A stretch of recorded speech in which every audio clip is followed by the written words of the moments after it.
অসহযোগ যেমন চলবে, পথে আমাদের বিক্ষোভ এবং গণ অবস্থান কর্মসূচিও পাশাপাশি চলবে। সকল জেলায় জেলায়, পাড়ায় মহল্লায় আপনারা বিক্ষোভে নেমে আসুন এবং গণ অবস্থান তৈরি করুন। এবং আমরা অতি শীঘ্রই মার্চ টু ঢাকা ঘোষণা করব। সারা বাংলাদেশের মানুষকে ঢাকায় আসার আহ্বান জানাবো।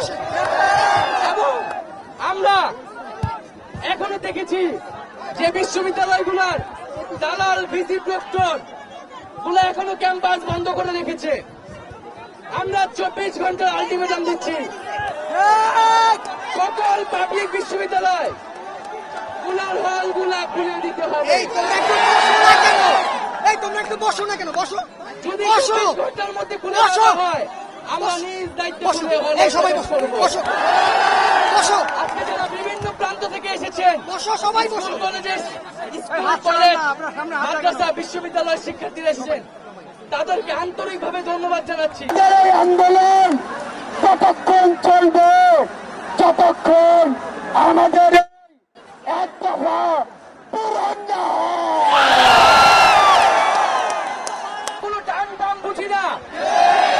আমরা মনে করি খুনি হাসিনার সরকার এবং এই ফ্যাসিবাদী শাসন ব্যবস্থা বাংলাদেশ থেকে তার পতন করতে হবে।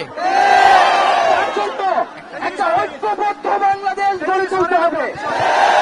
সকল দল মত ধর্ম নির্বিশেষে আমাদেরকে এই ঐক্যবদ্ধ জায়গায় আসতে হবে।